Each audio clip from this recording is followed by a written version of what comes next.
many times have you heard marriage advice and you're like, that marriage advice is just not for me? That's because not all marriage advice is for you. And that's what's coming up next year on the Life Fix University podcast.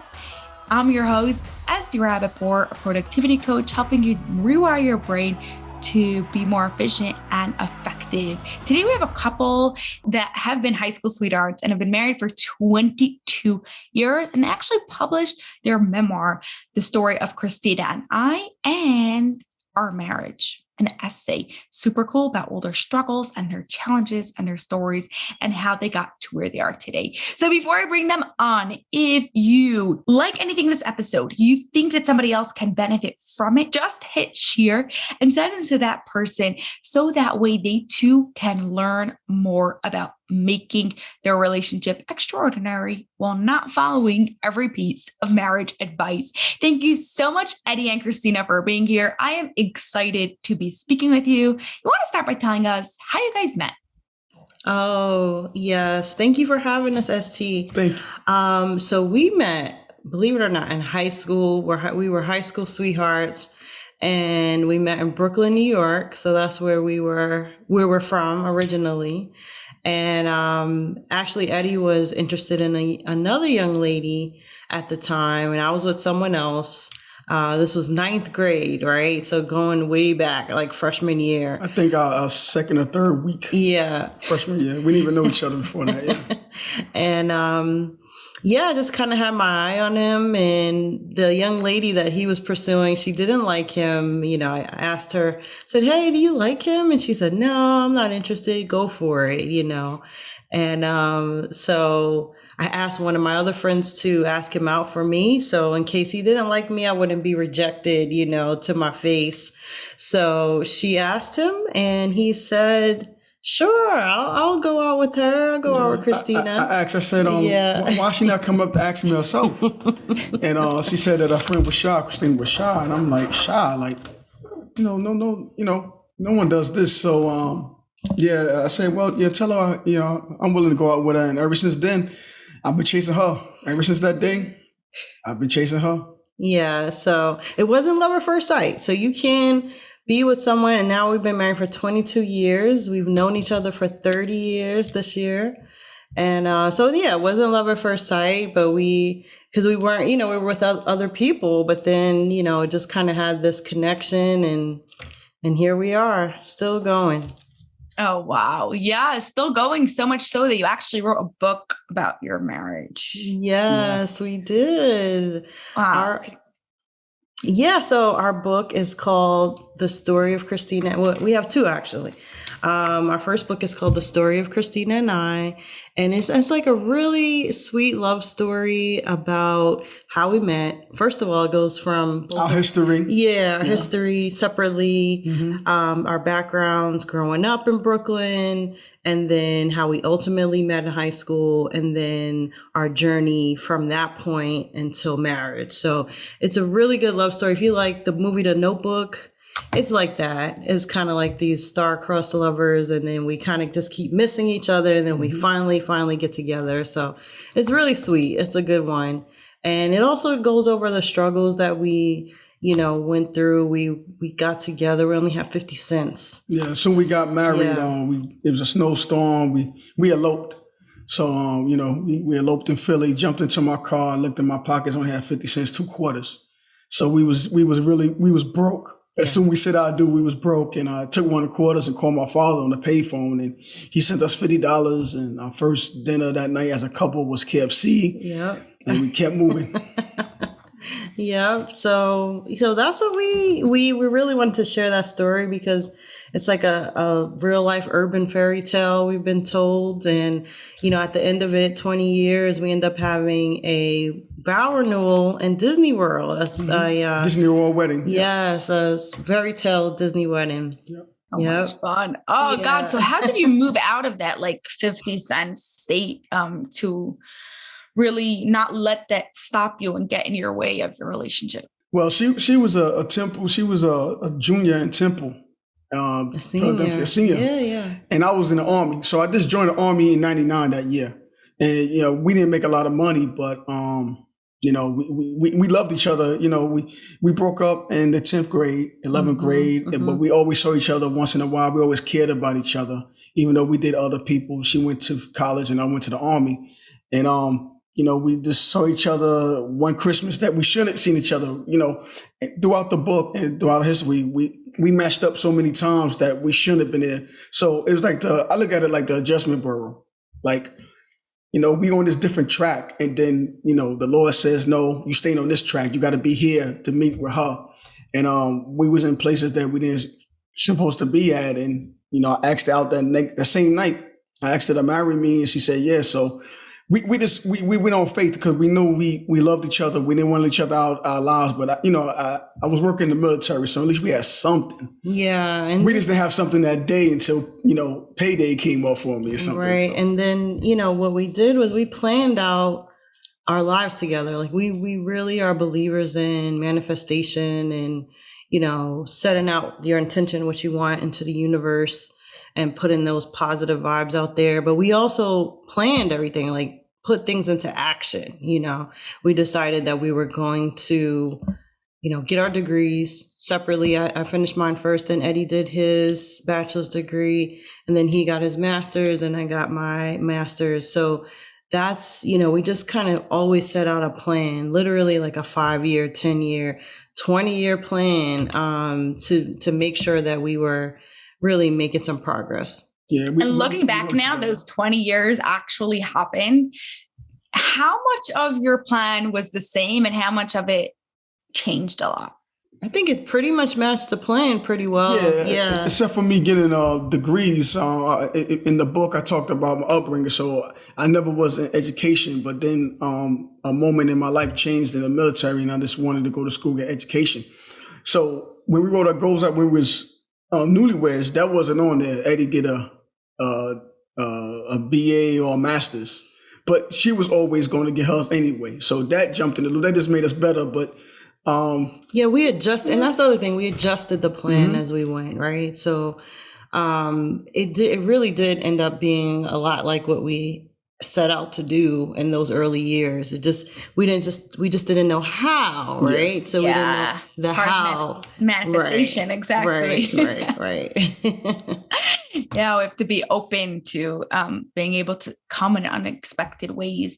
Do you have any specific like rituals or habits that you do to help you manifest? I think it's just writing it down. Yeah, it's writing it down. Writing it down. We talk about it. We even for our personal goals, and then for our business, we have a company as well, Sledge Media, and for that, we're always, you know, setting out, okay, what is it that we want to do next, you know, and what would be like our top 5 things that we want to do, and like best wish list, you know. And I think that, you know, it's talking into existence, it's planning for it, and then starting it, setting the steps, and making sure that we complete it. Yeah, we set the steps. Yeah. So no matter how long it is, our goal is to complete it. Yeah, and the fact that you're working together, you are like accountable partners for each other, so you're making sure you're actually following through on what you plan on.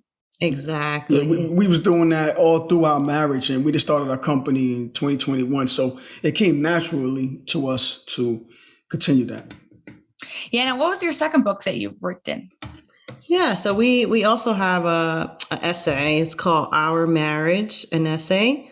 And this is on Amazon exclusively. And this one really dives into all of the trials and tribulations, like all the different issues that we encounter along the way. We also are parents. We have 2 daughters, and just, you know, what it takes to juggle a family, a career, school. We both were working adults at the same time as, you know, full-time working and going to school. So it talks about that. It talks about various deaths that occurred in our families. My brother was killed a couple of years ago. And we talked about how that tragedy impacted us as a family, you know, from a mental health perspective, grief, dealing with that. So it really dives into those various issues that you might encounter in a long-term, you know, relationship or marriage. See, every marriage is like a finger, but each one has a different fingerprint. So, what works for some people will not work for my marriage, or, my marriage may not work for them. So, we had ups and downs, and then we had happy parts. We talked about celebrations. We talked about parenthood. We talked, like she said, we talked about death. We talked about getting together, making plans. And how do our marriage work? We know our roles, we accept our roles, and we go with it. Sometimes she got to take the lead, sometimes I got to take the lead, and we happy with that. I love that so much, how each marriage has a different fingerprint. It is so true. And that's originally when I started this podcast. It was exactly for that, about being able to see all different perspectives, hear all different sides, different things, learn different tips, and really picking out what works most for you. Mm-hmm. Yeah. Absolutely. What do you find was both the biggest struggle and the biggest success that you did in your marriage that you still look back at and say okay, that made a massive difference? Obviously you did tons with your whole book, but your favorite one. I want to say if we start with the struggle, it would be at the very beginning, military like Eddie said, just being a military family, mm-hmm. and really having to kind of navigate and balance that, the obligations of him being a soldier in the Army, and then me being a spouse, to support him during that time. So, and then also we have, new baby in the mix and everything. So just kind of juggling all of that was a really big challenge. And then again, also knowing that at the time we were only 22. So we were really, young, doing all of that. So that was the biggest challenge. And what would you say was the biggest success? Is it the company or? Oh man, I think the biggest success is going to the journey with her, or all 20 something years. That's it's I tell people all the time, it's a great feeling when a woman loves a man, but it's even a greater feeling when a man's in love with a woman. So just going through the ups and downs with her, knowing that I have someone that is in my corner and we can stick it out. So that's to me, she may have one specific moment, but to me, every day is like that for me. Aww. That's the biggest success. Are you in agreement? The be in a successful marriage. I tell people all the time, my marriage is 51-49. She's 51 and I'm 49. Because if she's not happy, then I cannot be happy. I can't get any sleep. So I'm happy with my role, and I accept my role. She accepts her role. Like I said, sometimes I gotta take the lead. She takes the lead. But once you're happy with your marriage and your role, then it gets easier. So that's the success of what I have. What do you think attributed to your success, being able to stand through all these challenges? What is it? Was it a specific mentor or a specific mindset? What do you think helped you get through it? I think it's just knowing that there's always going to be light at the end of the tunnel.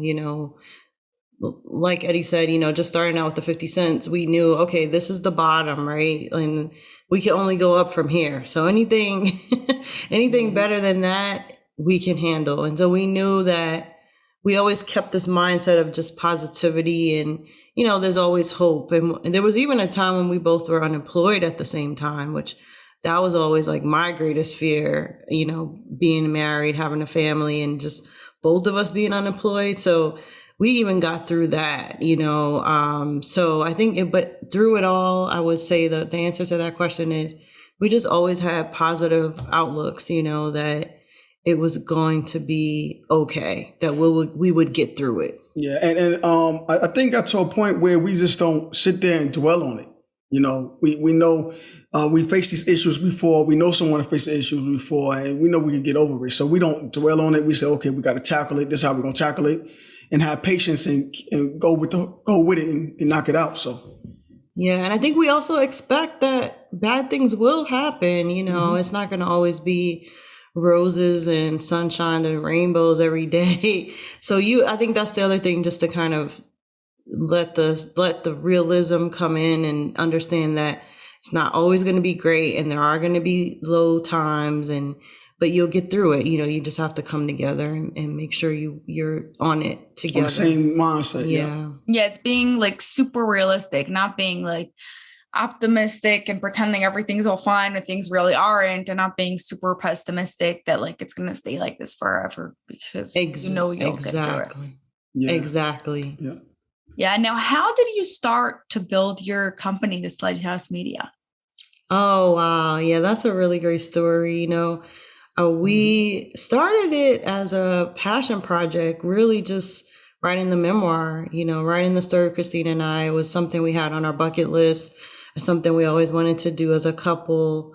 And then it morphed into, okay, well, we have this one book and wow, we have so much more content to make more books. And then ultimately screenplays and films, TV shows. So we said, you know what, we might as well make a full-fledged cross-platform media company. And so last year, the pandemic really helped us too, because we had time to focus on it. And so after doing the book, publishing that, we just moved on to literally just starting our LLC in our state and working through the steps, getting the website, social media, all of those things, and just started networking in the industry, educating ourselves on everything. And then we just really put the company forward, and we've been going almost over a year now. Yeah. It's been in place. Wow. Now, how has working together in this company affected your relationship?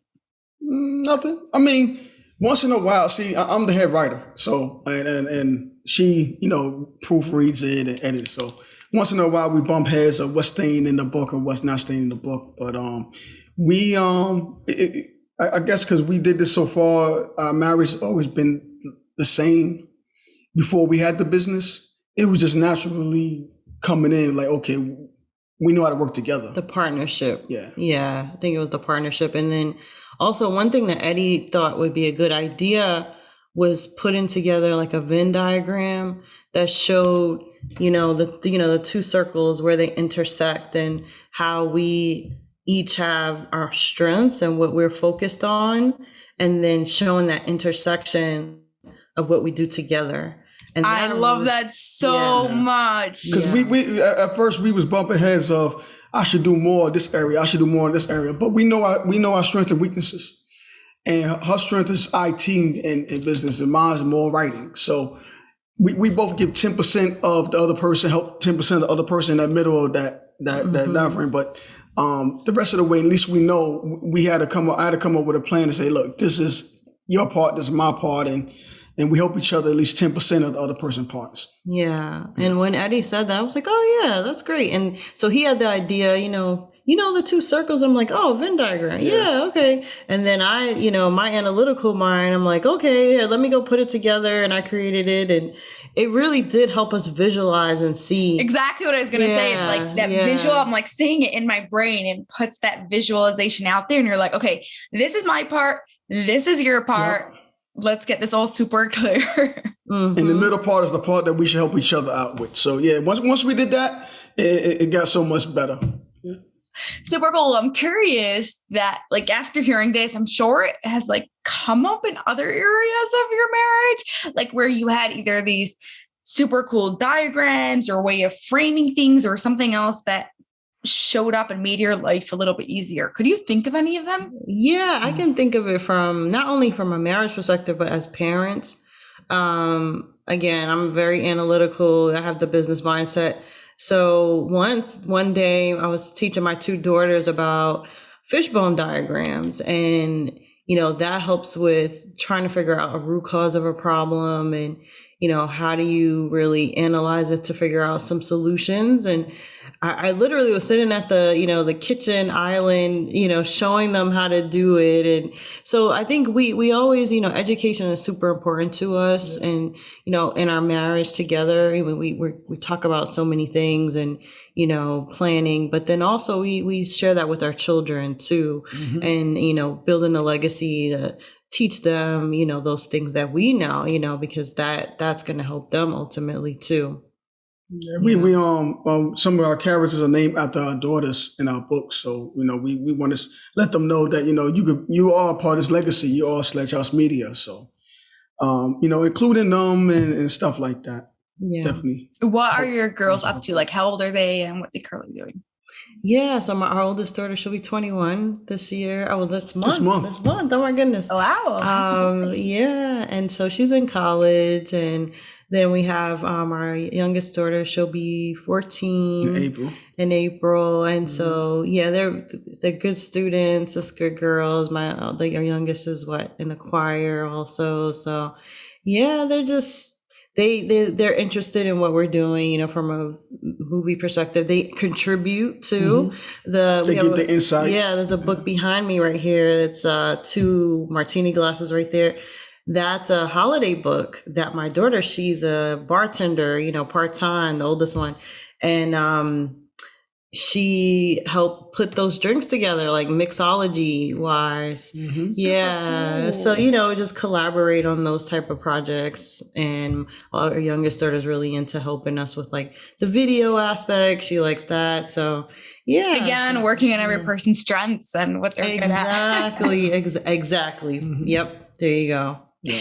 Okay. Now we spoke about some of like the challenges that you have on an external perspective, more like, let's say the death or the money or the military aspects. But what happens when you're like conflicting with each other? How do you work that out? After moments of screaming and throwing things at each other, stuff like that.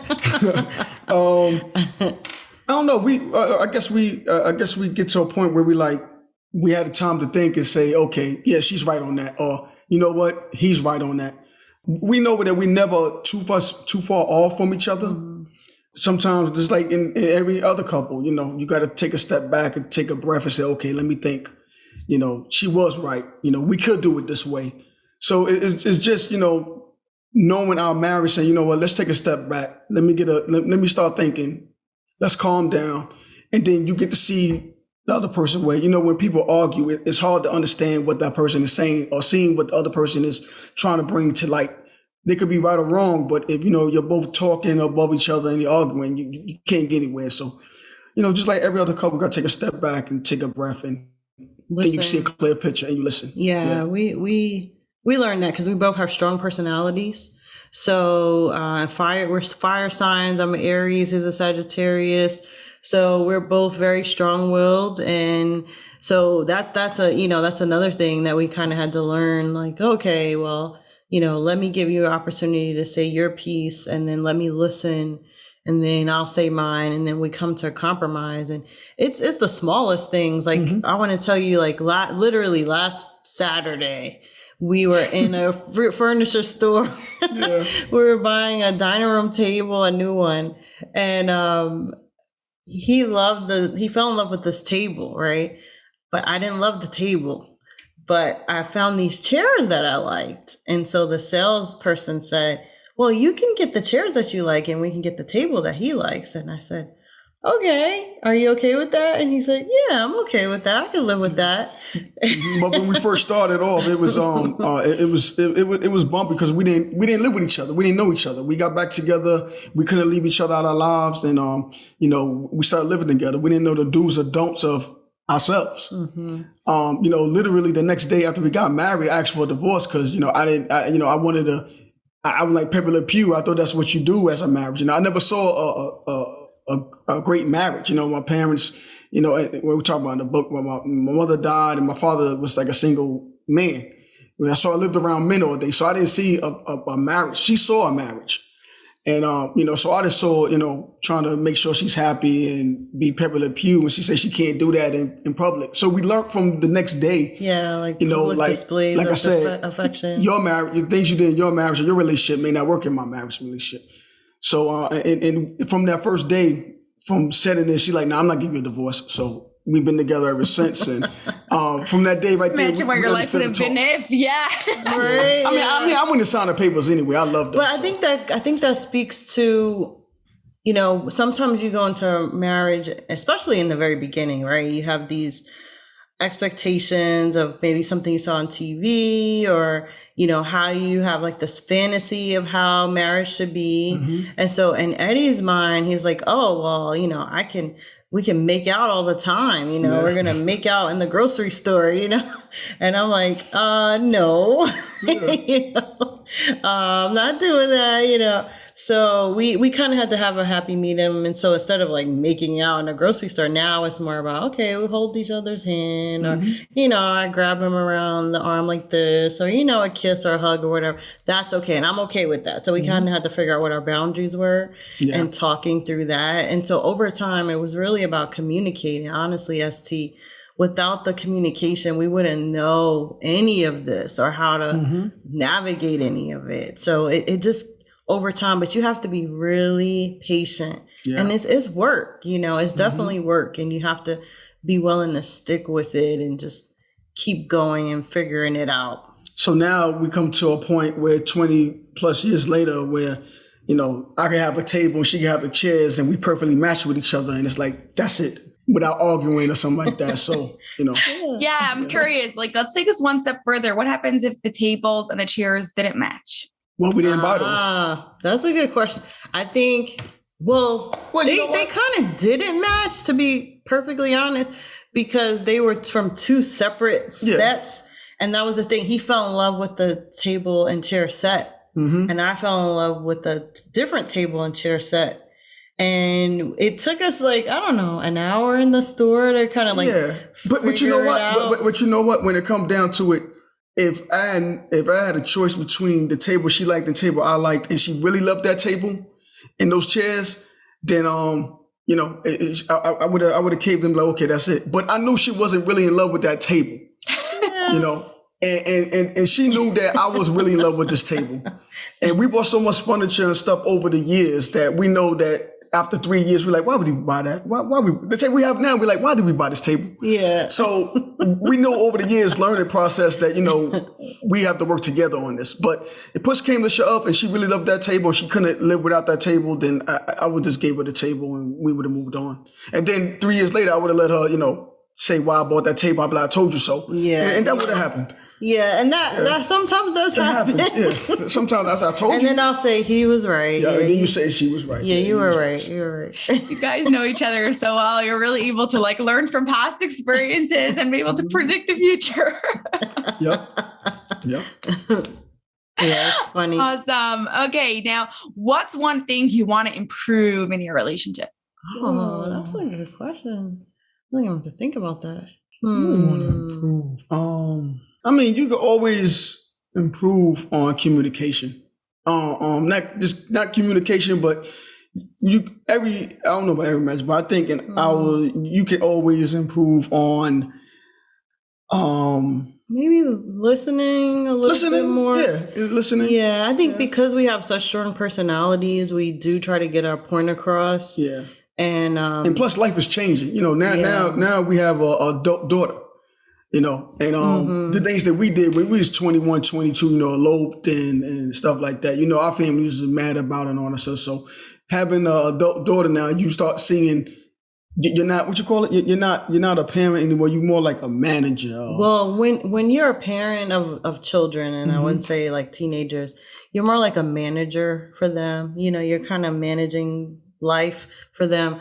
But then when they become adults, you're more like a consultant. Yeah. It's like they consult you when they need you. And we did the same thing. We was 21. Part-time consultant. Yeah. So we did the same thing. So now we're looking at it in the glass of how do we manage this? How do we communicate? Because that's new for us. We fell in love and no one could tell us anything. Yeah. So we can't tell our daughter not to fall in love with someone that you fall in love with. Love is not easily found. Yeah. You find it, you got to stick with it. Yeah. And then you got to live life. So we constantly go into a new phase now. That's a true. phase of not being parents and managers. Now it's being consultants. And how do you let that go? So communication and understanding is always evolving. So we can always improve on that. That's true. And he'll have a different perspective, He's very laid back. And I would say I was more of like the helicopter mom, as they're growing up. I'm the mama bear, I want to protect them. And so from him, he's like, hey, she'll learn, she'll figure it out, don't worry about that. And I said, but I can't, it's my baby. And we went through the same thing ourselves, when her mother probably said the same thing, this is my baby, and she's mad. And they knew me since I was high school, but, they probably saying, you're too young for this or you can't make it. And, 22 years later, we continue to show everyone that we did, So cool. Amazing. I love this. Okay. So before we get to our final question, where could we connect with you and learn more about you? Buy your books and just all of that stuff. Oh, great. Yeah. So, well, first off, you can reach us at sledgehousemedia.com. That's our website. You can connect with all of our books there, our upcoming projects, films. We have a book club. It's really cool. And then we have all of our social media. We're on Instagram at Sledge House Media, Facebook, Sledge House Media, Twitter, TikTok, everywhere pretty much. Goodreads, if you're into reading, we're on there as well. So yeah, you can connect with us through all of those methods. Awesome. Okay, final question. How do you describe an extraordinary relationship without using love, trust, or communication? I would say a deep commitment to both making each other better and making each other collectively better and stronger. I don't know, because like I said, I focus on my marriage. So without love, trust, and communication. Yeah, like how would you describe that? Without using those words. It's hard right. There's for sure those love, trust, and communication in the marriage, but just not using them. Yeah, so do you like what I said? Yeah, I like what you said. But no, let him have his own thing. I'm curious to hear. There's something else out there I'm trying to think of. Answers. Yeah, go ahead. What are you thinking? No, not love, not trust, or communication. Understanding. A great marriage has to have understanding. You got to understand the other person. You got to understand the do's and don'ts. You got to understand what makes that person tick. It could be where, she wants the garbage dumped half point, and that ticks her off if it's not. So you got to know each other, what makes them tick, and you got to understand each other, their families. You're not just marrying the person next to you, you're marrying their family too. So this understanding, the belief of knowing you want this person, but understanding that person is two different things. So understanding, a deep passion for understanding is part of a great marriage. Awesome. I love that so much. Both your answers, they're great. And they really, I think, sum up your whole relationship. So thank you so much, Christina and Eddie, for being here. This was fun. And I really appreciate you being here talking to us today. Thank you. Thanks for having us, ST. That's all for this episode of the Life Picks University podcast, but I have a huge favor to ask of you that will not only support the show, but will also help the people you love most. We are striving for 1 million downloads by the end of 2025, and we can't do this without your help. If you love this episode, please share it with 2 of your family and friends so they too can rewire their brains to have an extraordinary marriage. It was awesome spending time with you, and I'll see you on the next episode.